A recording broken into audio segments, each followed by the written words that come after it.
주보에 제목 나와 있죠. 제목 같이 읽어볼까요? 시작. 한 사람 요셉. 본문 말씀 50장 16절에서 26절 말씀이에요. 창세기 50장. 오늘 창세기 50장 끝이에요. 창세기가 이제 우리 한 장씩 살펴봤는데 50장 마지막 장이거든요. 50장의 1절은 이제 야곱이 49장 33절에 보면 야곱이 아들에게 명하기를 마치고 그 발을 침상에 모으고 숨을 거두니 그의 백성에게로 돌아갔더라. 그 내용이 나오고 이제 울고 장례식을 치르는 내용이 1절에서 14절까지 나와 있어요. 1절에서 14절까지 야곱의 장례식을 치러요. 근데 보면 기간이 길어요. 그래서 여기 이집트는 뭐로 유명해요? 미라. 그쵸? 네, 사람이 죽으면 미라로 만들죠. 약품을 막 해서. 그래서 그렇게 시체를 이렇게 미라로 만드는 데에 시간이 많이 걸려요. 보니까 1절에서 14절에 말씀해 보면은 장사하는 기간이 길었어요. 그래서 70일 동안 통곡해요. 네. 그 향으로 몸을 향으로 처리하게 하매 의원이 이스라엘에게 그대로 하되, 이 이스라엘이 야곱이죠. 40일이 걸렸다 그랬어요. 그 시체를 처리하는데 40일이 걸렸고 통곡을 해요. 애통을 하는 기간이 70일이었다고 돼 있어요. 그런데 또 야곱의 유언이 뭐였는지 기억나요? 야곱이 죽으면서 했던 유언이 나를 이 애굽 땅에 묻지 말고 가나안 땅에 그 아브라함과 그 야곱의 그 조상들이 묻혀 있는 거기에 헤브론 그 굴에 묻어달라. 막벨라 굴에 묻어달라 했기 때문에 가나안 땅으로 이 시신을 가지고 가야 돼요. 그래서 가서 거기서 또 애곡을 해요. 70일 동안. 70일 동안 애굽에서 애통하고 그리고 또 가나안에 가서 70일 동안 곡을 하는 거예요. 70일 동안 자녀들과 이 가족들이 와서 막 곡을 하니까 가나안 사람들이 요셉의 모습은 무슨 모습이에요? 애굽 사람 모습이죠. 그래서 애굽 사람이 70일 동안 거기서 장례식을 치르면서 곡을 하고 있으니까 가나안 사람들이 깜짝 놀랐어요. 그리고 이제 15절에서 끝절까지 보면 이제 요셉이 죽기까지의 내용이 나와요. 자, 지난번에 선생님이 좀 잘못 말한 게 있어서 수정하자면 12자녀를 놓고 야곱이 죽기 전에 유언을 하고 축복을 하잖아요. 그때 요셉이 11번째 축복을 받아요. 선생님이 거기 요셉 없어요 이랬는데 요셉이 있고요.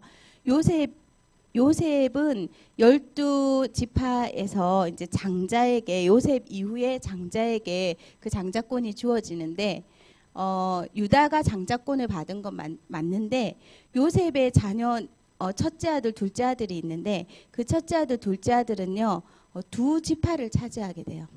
그래서 이제 가고요. 그런데 지난번에 또 뭘 선생님이 착각을 했냐면은 26절에 보면 요셉이 110세에 죽어요. 그런데 이 요셉이 형들은 다 가나안 땅에 들어갔다는데 가나안 땅에 아무도 못 들어갔어요. 형들도.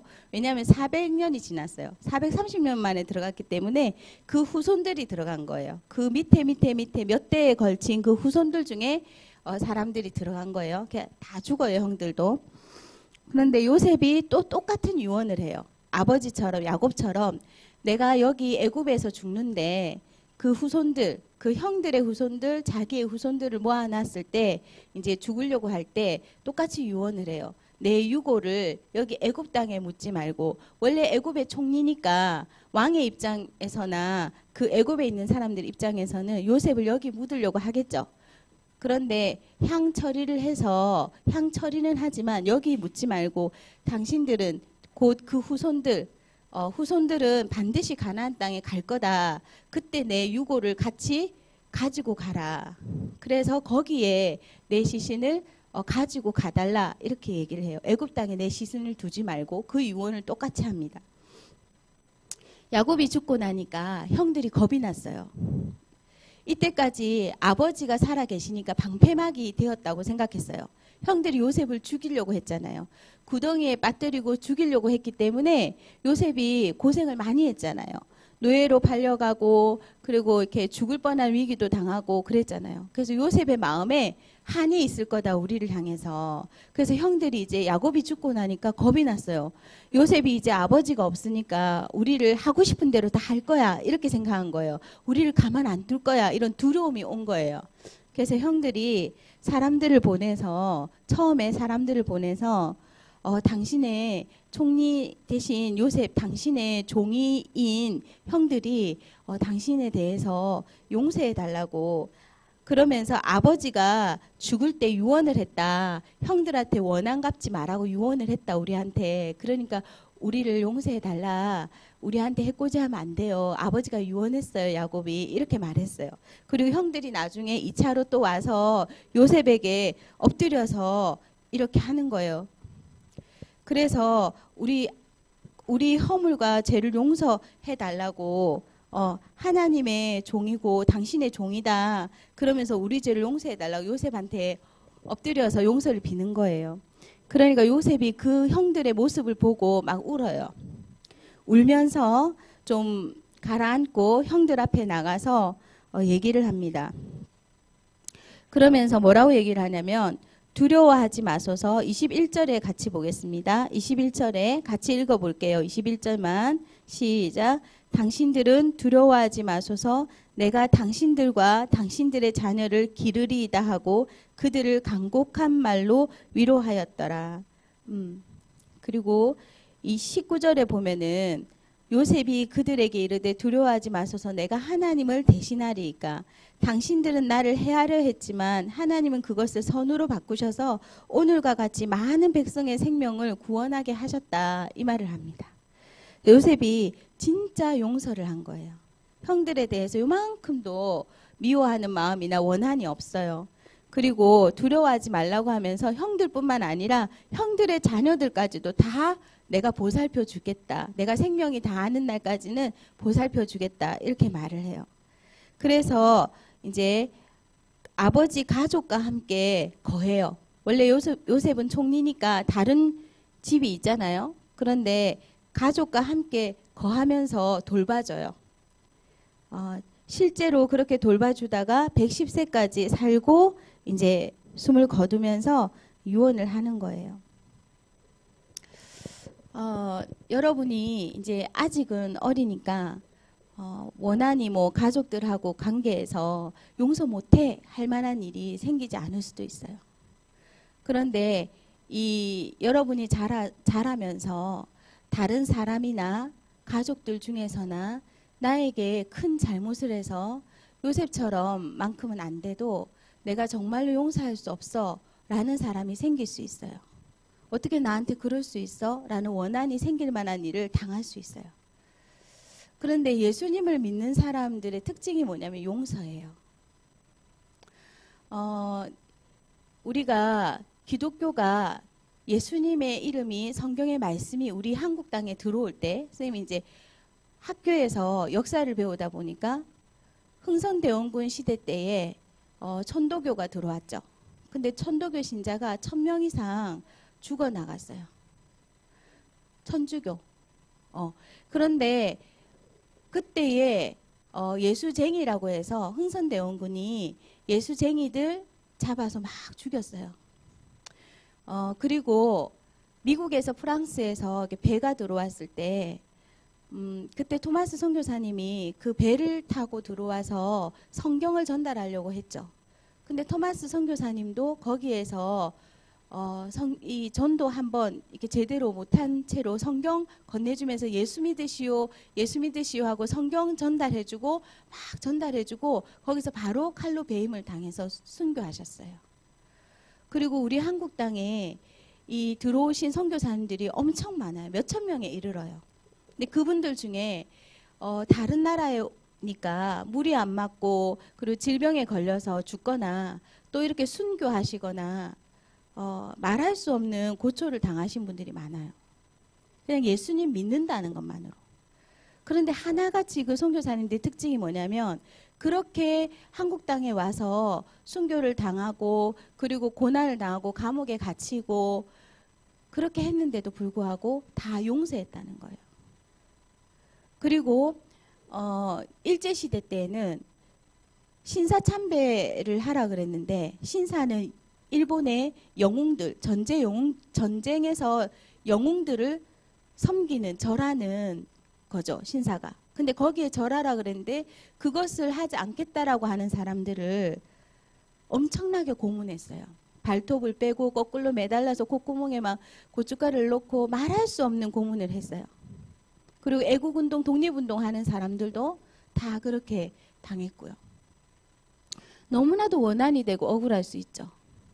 그런데 그러지 않았어요. 특징이 뭐냐면 용서예요. 용서를 뛰어넘어서 사랑했어요. 요셉이 알겠습니다, 형들. 내가 아버지 유언한 것도 있다 하니까 내가 해코지는 안 하겠다. 원수를 갚지는 않겠다. 내 눈앞에 나타나지 마라. 고센 땅에 딱 있고 나는 이제 총리로서 내 집에 있을 테니까 앞으로 나한테 얼굴 보이지 마세요. 용서해 주겠습니다. 이렇게 하지 않았어요. 자기 앞에서 용서를 구하는 그 형들의 마음이 더 안타까웠어요. 그래서 용서를 넘어서서 사랑했어요. 그 사랑했다는 증거가 뭐냐? 그 사람들과 함께 거하는 거예요. 요셉은 이제 형들하고 그 형들의 자녀들과 함께 살았어요. 얼굴을 매일 대면했단 말이에요. 여러분 싫어하고 미운 사람은 얼굴 대면하기 싫잖아요. 싫어하고 미워지면은 같이 얼굴 대하는 게 싫잖아요. 같이 밥 먹고 같은 장소에 있는 것조차 싫잖아요. 그런데 요셉은 용서를 넘어서 사랑했어요. 사랑했기 때문에 완전히 품었어요. 완전히 복음으로 품는다는 사람의 특징이 뭐냐면 함께 하는 거예요. 그래서 매일 같이 얼굴 볼 수 있는 집에 같이 거했어요. 그리고 보살펴줬어요. 하나예요. 용서만 하는 것이 아니라 진짜 예수님을 믿는 사람의 특징은 뭐냐면 사랑하는 겁니다. 진짜 예수님의 십자가를 알면 용서를 뛰어넘어서 사랑할 수 있어요. 내가 누군가 용서할 수 없다라는 것은 사실은 예수님의 십자가를 모른다는 뜻이에요. 내가 어떤 용서를 받았는지 모른다는 뜻이에요. 그건 복음을 모른다는 뜻이에요. 내가 용서를 뛰어넘어서 사랑할 수 있어야 되는데 그 사랑이 안 된다는 말은 내가 십자가를 모른다는 뜻이에요. 내가 복음을 모른다는 뜻이에요. 내가 예수님으로 인해서 어떤 구원을 받았는지 모른다는 뜻이에요. 요셉은 십자가를 알았어요. 하나님의 구원이 어떤 건지 알았고 내가 어떤 용서를 받았는지 알았어요. 요셉은요, 총리였지만 내가 죄인인 걸 알았어요. 높은 자리에 있었지만 내가 죄인인 걸 알았기 때문에 형들에 대해서 용서할 수 있었어요. 그리고 하나님의 계획을 알았어요. 나를 통해서 하나님이 이 우리 민족과 전 세계의 메시아를 위한 생명 구원의 역사를 이루시려고 나를 먼저 보내셨구나. 하나님의 계획을 선명히 봤어요. 진짜 전도자는 용서할 수 있고 사랑할 수 있어요. 다른 사람에게 예수님을 전하는데, 예수님의 십자가를 전하는데 내가 그 사람을 십자가의 사랑으로 사랑할 수 없다? 그건 진정한 복음을 전하고 있는 게 아니에요. 말로는 전할 수 있지만 진짜 전달되는 거는 십자가의 사랑이 아니에요.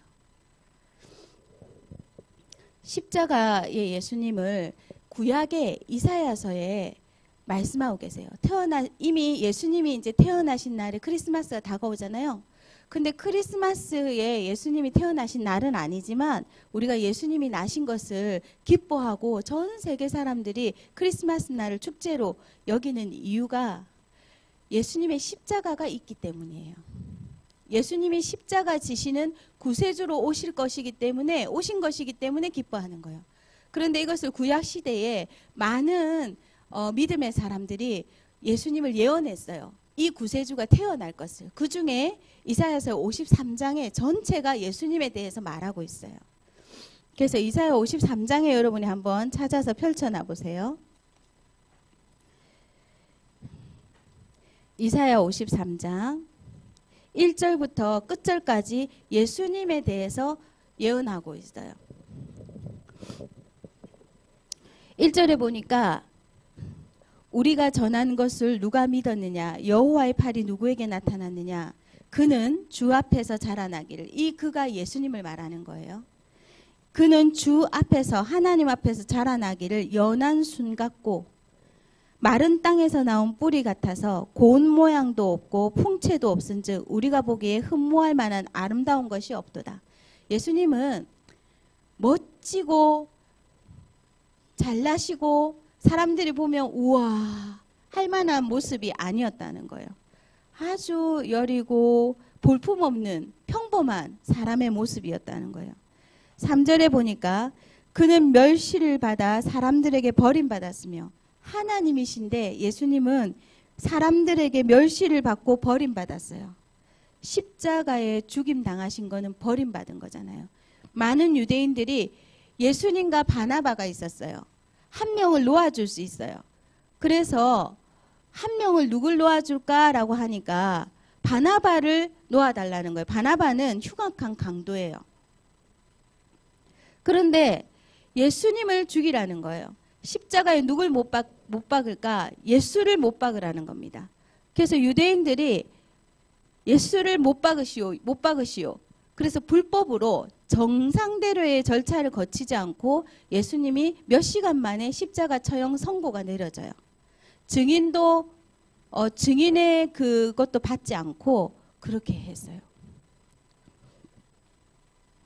그래서 예수님은요, 멸시를 받아 사람들에게 버림받았고 간고를 많이 겪었으며 고난을 많이 겪으셨고 질고를 아는 자라. 마치 사람들이 그에게서 얼굴을 가리는 것 같이 멸시를 당하였고 우리도 그를 귀히 여기지 아니하였도다. 예수님을 믿지 않는 사람들과 교회 안에 예수님을 믿는다고 하면서 교회를 다니면서도 예수님을 귀하게 여기지 않고 있어요. 여러분, 예수님을 얼마나 귀하게 여기고 계신가요? 예수님을 귀한 분으로 생각하고 있나요? 예수님은 이렇게 귀히 여김을 받지 못하는, 그리고 그는 실로 우리의 질고를 지고 우리의 슬픔을 당하였거늘 우리는 생각하기를 그는 징벌을 받아 하나님께 맞으며 고난을 당한다였도다. 예수님은 죄가 없으신 분이에요. 죄가 없으신 분인데 십자가에 처형을 당하셨죠. 그것이 우리 인간의 허물과 죄 때문인데 나 때문에 죽으셨어 라는 거를 모르고 부인하는 겁니다. 나와 십자가 상관없어. 예수님 죽으신 거랑 나랑 무슨 상관이 있어? 그렇게 생각하고 있는 거예요. 5절에 보니까 그가 찔림은 우리의 허물 때문이요 그가 상함은 우리의 죄악 때문이라. 그가 징계를 받음으로 우리는 평화를 누리고 그가 채찍에 맞음으로 우리는 나음을 받았도다. 5절에 넘겨보세요. 예수님은 창으로 찔림을 받으시고 채찍으로 맞으시고 몸이 상하셨어요. 그렇게 찔리시고 상함고 십자가에 못 박히시고 매 맞으시고 채찍질에 맞으신 것은 나 때문이라는 거예요.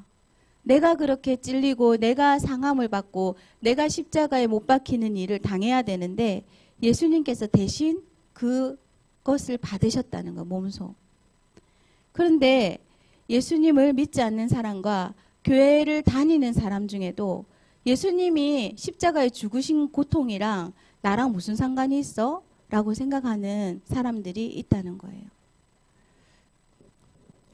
우리는 다 양 같아서 그릇 행하여 각기 제 길로 갔거늘 여호와께서는 우리 모두의 죄악을 그에게 담당시키셨도다. 몰라요.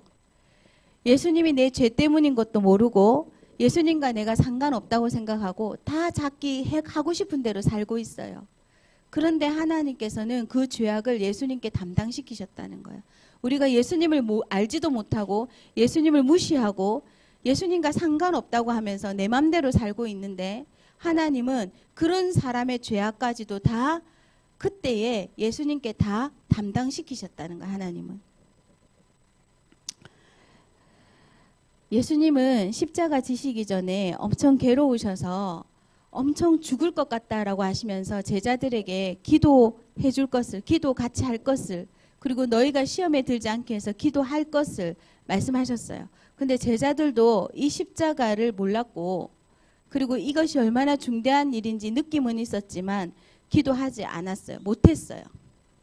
그 결과로 베드로와 제자들은 떠났어요. 예수님 십자가 지실 때 다 그냥 제 각각 갈 길로 가버렸어요. 넘겨보세요. 예수님이 십자가에 당하신 것은 육신적인 고통뿐만 아니에요. 육신적인 고통으로만 치더라도 이 십자가에 매달리는 것은 큰 고통이죠. 여러분 손톱 밑에 가시 하나 찔려도 계속 거슬리고 따끔따끔 아프잖아요. 찰과상이 나서 무릎이 까져도 아프잖아요. 그런데요, 화상을 입어도 아프죠. 그런데 예수님의 손과 발에 못이 박히고 창에 찔리셔서 물과 피를 다 쏟으시면서 숨을 거두실 때까지 3시간이 걸렸는데요. 그 육신적인 고통도 작지 않지만 더 큰 고통은 뭐냐면 모든 인류의 모든 질병으로 인해서 올 수 있는 고통, 그리고 모든 인류의 슬픔, 모든 사람에 당할 수 있는 모든 슬픔, 그리고 모든 사람에게 있는 잘못으로 인한 고통, 저주, 죄악으로 인해서 받아야 되는 저주, 지옥의 느낌을 예수님이 십자가에서 한 몸에 받으셨다는 거예요. 암에 걸리신 분들은 그게 너무 차라리 죽는 게 낫겠다 할 정도로 고통이라고 해요. 그냥 차라리 그냥 죽었으면 좋겠는데 할 정도로 고통이라고 해요. 암 하나만 해도. 그런데 예수님이 육신적으로 받으셔야 됐던 그 이상의 것은 뭐냐면 그 질병으로 오는 영육 간의 정신과 마음과 영의 모든 고통을 당하셨다는 거예요. 여러분 두통이 하나 있어도 정말로 이렇게 머리를 잘라버리고 싶어 할 정도로 선생님 옛날에 편두통이 있었는데 편두통이 있으니까 정말 아무것도 할 수 없는 거예요. 그런데 두통 하나만 해도 얼마나 고통이 커요. 그런데 예수님께서 십자가에서 담당하신 질고라는 거는 한 사람의 질고가 아니에요. 질병으로 인한 고통이 아니라는 뜻이에요. 모든 인류가 당할 수 있는 모든 질고를 짊어지셨다는 거예요. 선생님 옛날에 이렇게 생각했어요. 하나님이신데 십자가에 죽는 걸 왜 그렇게 두려워하셨을까? 나 이해가 안 된다. 하나님이신데. 그 조금 못 박히시면 아프시긴 아프시겠지만 뭐 3시간 동안인데 이렇게 생각했어요. 그런데 그런 정도의 고통이 아니라 영육간에 받으실 수 있는 인간으로서 받을 수 있는 모든 인류들, 과거와 현재와 미래에 있을 모든 인류들의 질병으로 인한 고통을 다 한꺼번에 쏟아부었다는 거 하나님이. 그리고 우리의 허물 부족함으로 인해서 연약함으로 인해서 올 수 있는 모든 재앙들을 다 하나님께 쏟아 부으셨다는 거예요. 십자가에 예수님께. 그리고 단절이에요. 자, 지옥은 하나님의 은혜가 하나도 없는 곳이에요. 일반적인 은혜가 하나도 없는 곳. 그래서 마치 공기, 숨 쉴 수 있는 산소가 없는 것처럼 숨이 막힌다 그래요. 지옥은 하나님이 안 계신 곳이고 하나님이 줄 수 있는 일반적인 은총이 은혜가 하나도 없는 곳. 단절이에요. 예수님이 십자가에서 받으신 이 고통은 상상을 초월하는 고통이에요. 그런데 우리 죄로 인해서 이 고통을 받으셔야 됐었는데 나하고 상관없어 라고 생각하면 이 질고와 이 허물과 죄악으로 인한 저주와 재앙들이 고스란히 그 사람에게 임할 수밖에 없는 거죠.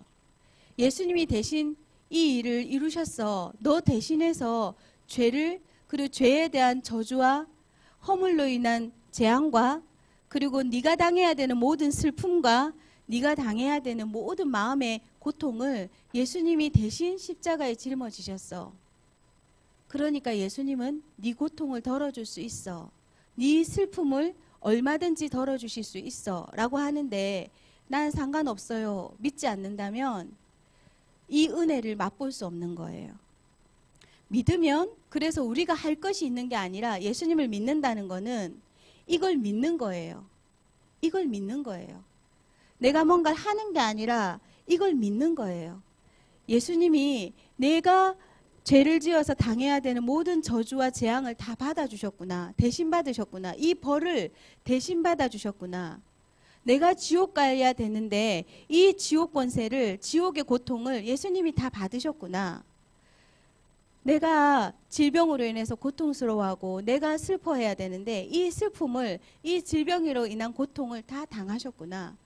그것을 십자가를 보면서 내가 믿을 때 그것이 실제가 되는 거예요, 나에게. 어떻게 실제가 되는가? 너무나 슬프고 우울하고 낙심된 순간이 많았어요. 너무 많았는데 그때마다 예수님을 바라보면 예수님께서 내 마음에 평안을 주시는 거예요. 우리 오늘 찬양을 들었는데 주는 평화 막힌 담을 모두 하셨네 했는데 평화가 임하는 거예요. 놀라운 일이죠. 너무 슬퍼서 내 모습이 싫어서 죽고 싶었는데 예수님을 만나고 십자가를 믿었는데 내 마음에 나를 사랑하고 내게 평안한 마음이 오는 거예요. 십자가는 그런 능력이에요. 어느 날 얼굴이 다 여드름으로 덮였어요. 성인 여드름이었어요. 저는 10대 때 여드름이 안 났어요. 사춘기 때. 근데 언제 이 여드름이 났냐면 나 사춘기도 아닌데 왜 이렇게 여드름이 났지 하는 게 20대였어요. 그리고 30대 초반까지. 그런데 한날 너무 심하게 덮인 거예요. 항상 이렇게 뽀드락지가 나 있었지만 너무 심해가지고 아픈 거예요. 뻘겋게. 손을 못 댈 정도로. 그래서 사람들이 얼굴을 보면 걱정하는 거예요. 너 왜 그래 왜 그래 이렇게. 피부과에 가봐 뭐 해봐 이러는 거예요. 선생님이 화장 정도가 아니라 씻을 때도 아픈 거죠. 손을 못 댈 정도로. 근데 하나님, 이 사람들이 이렇게 보기만 해도 힘들어하는데 저도 힘들어요. 근데 이 피부를 어떻게 해야 될까요? 하고 질문했어요. 그리고 예배를 드렸어요. 근데 주일날 말씀을 듣는데 그 말씀 듣는 중에 나의 마음의 귀에, 영적인 귀에 이런 말씀이 들렸어요. 성령 충만하면 모든 문제가 해결된다 라는 말씀이 들렸어요. 아, 성령 충만하면 정말로 질병도 해결될 수 있을까? 이 병도? 그래서 질문했어요. 근데 그게 믿어지는 거예요. 아, 내 병도 성령 충만하면 해결될 수 있겠다. 그게 믿어지는 거예요. 그래서 하나님 그러면 성령 충만, 언제 제가 가장 성령 충만하죠? 라고 생각을 해보니까 찬양할 때 성령 충만이 많이 임하는 거예요. 그래서 그러면 찬양대에 제가 들어가야 되겠어요. 어느 찬양대에 들어갈까요? 질문했어요. 근데 핵심 찬양대라고 있어요. 굉장히 이제 열심히 그런데 그 찬양대에 들어갔어요. 자원에서. 한 달이 지났어요. 핵심 찬양대에서 연습을 하는 시간에도 나는 기도하면서 그 가사를 묵상하면서 은혜를 받는 거예요. 한 달이 지났어요. 얼굴이 깨끗해졌어요. 약을 쓰지 않았어요. 피부과와 한의원과 영양제를 이렇게 해서 나으려면 돈이 얼마나 들까 생각해 봤어요. 전화해 봤죠. 생각해 본 게 아니라 알아봤어요. 한 300~400만 원이 든다는 거예요. 3개월 동안 체질을 바꿔야 된대요. 그래서 피부과도 300~400만 원이 들고 한의원도 300~400만 원이 들고 그래서 뭐 영양제를 먹어도 300~400만 원이 들고 근데 하나님 300~400만 원을 들여서 3개월 동안 제가 열심히 해볼 수도 있는데 저는 왠지 그러고 싶지 않네요. 차라리 300~400만 원을 하나님께 헌금 드리고 싶어요. 그런 마음이 생겼어요. 그래서 하나님 인도해 주세요 했는데 그 응답이 온 거예요. 찬양대에 핵심 찬양대에 있는 동안 기도하면서 너무 은혜만 받았는데 얼굴이 깨끗해졌는데 얼굴만 깨끗해진 게 아니었어요. 하나님이 직접 나의 장을 만져주셨어요. 장이 너무 건강해졌어요. 그 당시에 장이 얼마나 안 좋았냐면 우유를 먹으면 반드시 하고 결과가 나오는 거예요. 배가 아프고. 그리고 커피를 마시면 응? 하고 또 결과가 나오는 거예요. 아, 그래서 고기를 많이 먹어도 안 되고 과식해서도 안 되고 장이 너무 안 좋은 거예요. 근데 한 달이 지났어요. 정말 약도 안 먹고 아무것도 안 하고 말씀하신 대로 성령 충만만 받았어요. 은혜만. 한 달 지났는데 장이 나와버렸더라고. 그래서 확인하기 위해서 500ml짜리 우유를 제가 꿀꺽꿀꺽 마셔봤어요. 근데 아무렇지 않은 거예요. 모든 질병의 고통을 담당하셨다는 말에는 질병을 이렇게 낫게 해주시는 것도 있지만 질병으로 인한 마음의 고통, 정신적인 고통에서도 해방시켜 주신다는 거예요. 암으로 너무 고생하시는 분이 고백했어요. 기도하고 어느 순간 하나님 바라보면 신기할 정도로 이 고통이 느껴지지 않을 때가 있대요. 예수님의 십자가에서 담당하신 일은 너무 어마어마한 일이고 우리가 인간으로서 당할 수 있는 모든 문제예요. 모든 문제를 십자가에서 다 끝내신 겁니다. 그런데 이 십자가의 능력을 믿는 만큼 네 믿음대로 그 말씀대로 믿는 사람에게 역사하시는 거예요. 그래서 똑같이 십자가의 은혜는 우리한테 다 주신 은혜예요. 다 주신 은혜예요. 근데 믿는 사람이 있고 안 믿는 사람이 있는 거죠. 믿어지지 않는 사람은 믿고 싶어요. 하나님 믿음을 도와주세요. 하나님이 믿음도 도와주십니다. 처음부터 잘 믿어지는 게 아니잖아요. 말씀을 통해서 성령님의 도우심으로 믿음이 생기는 거예요. 여러분이 예수님이 십자가에서 나의 죄, 내가 아는 죄 모르는 죄 모든 죄를 다 용서해 주셨다. 그것이 믿어지고 믿어지는 만큼 죄에서 자유할 수 있어요. 그럼 죄를 해결해 주셨다고 해서 우리가 죄를 안 짓게 된 것이 아니고 죄가 없어져 버린 게 아니에요. 눈이 왔잖아요. 눈이 오니까 하얗게 덮여져 버렸죠. 자동차 위에 있던 먼지도 그 눈 때문에 그 유리의 문에 있던 먼지도 다 가려지는 거예요. 깨끗하게 보이죠. 하얀색으로. 우리는요 여전히 죄인이에요. 여전히 죄가 많아요. 여전히 나 중심적이고 못됐어요. 여전히 미운 마음이 있고요. 용서하지 못하는 마음이 있어요. 그런데요. 하나님이요. 우리를 이 눈과 같이 희게 봐주시는 거예요. 어떻게 그렇게 봐주시나요? 예수님의 십자가 때문이에요. 예수님의 십자가의 보혈의 피가 묻은 그 옷으로 우리를 덮어버리시는 거예요. 눈으로 덮어지듯이. 그래서 예수님의 십자가 보혈로 덮으셔서 우리를 깨끗하네 라고 봐주시는 거예요. 그런데요. 예수님의 말씀의 빛이 비춰지면요. 우리 죄가 드러나요. 죄를 드러내세요. 너 정말 못됐다. 너 정말 교만하다.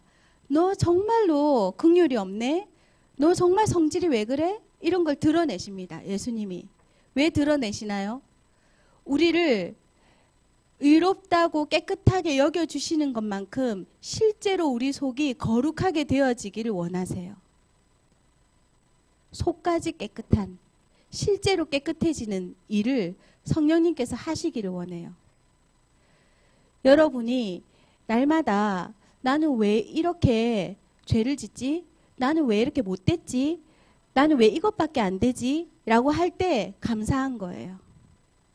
내 죄가 드러나고 내 연약함이 드러나는 것은 감사한 일이에요. 아, 그래서 예수님의 십자가가 필요하구나. 그래서 예수님 아니면 안 되는구나. 아, 내가 이래서 지옥 가는구나. 이것에 대해서 깨닫게 되기 때문에 감사한 거예요. 그런데요, 정말로 안 좋은 상황은 뭐냐면 나는 괜찮은 사람이야. 나는 정말 괜찮은 사람이야. 나 같은 사람이 어딨어? 나는 정말로 칭찬받을 만해. 나는 정말 잘 믿는 사람이야. 나는 믿음이 좋은 사람이야. 이렇게 생각하고 있다면 그것만큼 안타까운 일이 없어요. 우리는 십자가 앞에 예수님 앞에 예수님 이름으로 기도할 때 우리가 얼마나 죄인인 걸 날마다 발견되어져야지만 그 은혜가 깨달아지고 예수님의 사랑이 더 깊게 와닿고 하나님의 은혜가 긍휼하심이 얼마나 큰지를 알게 돼요. 그런데 우리는 조금만 잘하면요, 조금만 칭찬 들으면요, 마음이 높아져요. 교만해져요. 그래서 어떻게 해요? 다른 사람을 정죄해요. 너 그렇게 살면 되겠어? 너 믿음이 그 정도면 되겠어? 너 그렇게 해가지고 어떻게 할래? 너 그렇게 사단한테 자꾸 쏘글래? 너 그렇게 죄가 많네? 이렇게 됩니다. 성령님은 십자가 앞에서 우리가 날마다 우리 죄를 발견하기를 원하세요. 우리가 그 누구보다도 지옥 갈 수밖에 없는 죄인인 것을 날마다 들춰내세요. 그래서요, 항상 낮은 마음으로 긍휼히 여기게 하시고 사랑하게 하십니다. 요셉은요, 얼마든지 교만할 수 있는 사람이에요. 보디발 집에 있을 때도 인정받았어요. 감옥에 있을 때도 인정받았어요. 왕 앞에 가서도 인정받았어요. 가는 곳마다 사람들이 인정해주고 사랑해줘요. 교만할 수밖에 없는 자리예요. 높은 자리에 올라가면 다 교만해집니다. 그래서 아주 겸손했던 사울이 저 같은 사람을 왜 왕으로 삼으십니까? 저는 자격이 없어요. 이렇게 했던 사람이 사울이에요. 근데 사울이 왕이 되고 나서 교만해졌어요. 하나님을 뛰어넘어서 하나님을 업신여기며 자기가 왕으로서 자세를 갖추고 사무엘 제사장이 오기 전에 자기가 그 제사를요 집회했어요. 교만해졌어요. 그리고 다윗을 하나님께서 왕으로 세우신다는 것을 알 때 어떻게 나를 제끼고 다윗을, 내 아들이 있는데 다윗을 안 됩니다 하고 다윗을 죽이려고 했던 거예요. 그게 교만이죠. 요셉은요 총리가 됐어요. 가는 곳마다 인정을 받았어요. 그러나 요셉은 항상 자기가 죄인인 것을 알았습니다. 항상 하나님 앞에서 아무것도 아닌 존재라는 걸 알았어요. 그래서요, 형들을 용서하는 거는 어려운 일이 아니었어요. 여러분, 예수님을 믿는 사람의 특징은 용서와 사랑이에요. 예수님을 믿는 사람은 교만할 수 없어요. 예수님을 믿는 사람은 어떤 낮은 사람, 어떤 하찮은 사람도 높게 보여요. 예수님을 믿는 사람은 저기 노숙자로 사는 사람을 볼 때도 무시하지 않아요. 예수님을 믿는 사람은 영적 문제에 아무리 시달리는 사람을 보고 삶의 규모가 없고 삶에서 아주 사람들이 무시하는 그런 사람들 볼 때도 높여줍니다. 그 사람들을 무시하지 않아요. 그래서 교회에서 하는 많은 헌신이 없는 사람들, 사회에서 저기 뒤처져 있는 사람들을 위해서 봉사하는 걸 교회가 하는 거예요. 여러분이 영적 문제를 아는 사람으로서, 여러분이 복음을 아는 사람으로서 삶에서 나타난 특징은 용서와 사랑이에요. 가장 가까이 있는 사람부터 용서하고 사랑해야 돼요. 사랑할 수 있는 것이 진짜 복음이에요. 가장 가까이 있는 사람이 누군가요? 네, 옆에 있죠, 옆에. 그리고 또 집에서 어디 있어요? 가장 가까이 있는 사람? 네, 엄마나 아빠나 동생이나 언니나 누나나 있죠. 용서가 안 된다. 사랑이 안 된다. 예수님의 십자가를 아직 모르는 거예요. 예수님의 십자가 앞에서 내가 얼마나 죄인인가를 모르는 거예요. 여러분이 요셉과 같은 응답을 받기를 원하는데 요셉과 같이 총리가 되기를 원하는 게 아니에요. 요셉과 같이 내가 얼마나 죄인인지, 하나님 앞에서 얼마나 큰 은혜 속에 내가 얼마나 아무것도 아닌지 십자가의 은혜를 아는 사람이 되길 원합니다. 여러분이 십자가의 예수님이 정말로 아니면 안 되는구나, 나는 아무것도 아니구나, 그걸 아는 사람이 되길 원해요. 그래야 모든 사람에게 사랑의 마음으로, 긍휼의 마음으로, 존경하는 마음으로, 나보다 낮게 여기는 마음으로 전도할 수 있어요. 말만 예수를 전한다고 해서 그 사람 마음이 움직이고 열리는 거 아니에요. 내가 그 사람을 예수님의 마음으로 대할 때 열리는 거예요. 교만한 사람이 아이고 너는 그렇게 살다가 저주받아, 지옥 가지 말고 예수 믿고 천국 가야지, 이렇게 말하면요, 뭐라고? 이렇게 합니다. 사투리로. 여러분, 그 사람들만 아니라 우리가 지옥 갈 만한 죄인이에요, 여전히. 그런데 우리는 믿어짐으로 인해서 천국 갈 뿐이에요. 우리가 잘 믿어서가 아니에요. 은혜로 믿어짐을 먼저 은혜를 누리게 된 거예요. 먼저 믿어진 것 뿐이에요.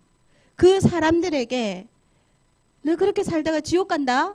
나처럼 잘 믿어가지고 천국 가야지 이렇게 말하면 안 돼요. 그거는요 하나님의 마음으로 전하는 게 아니에요. 우리도 똑같은 죄인이에요. 우리도 똑같은 비참한 지옥 갈 만한 사람이에요. 저 사람이 나보다 더 죄인이 아니에요. 은혜로 내가 먼저 믿었을 뿐이에요. 은혜죠. 너무 은혜죠. 빚진 자죠. 그래서 바울은 빚졌다고 말한 거예요. 십자가의 은혜, 복음을 진짜 아는 우리 친구들이 되길 원합니다. 기도하겠습니다.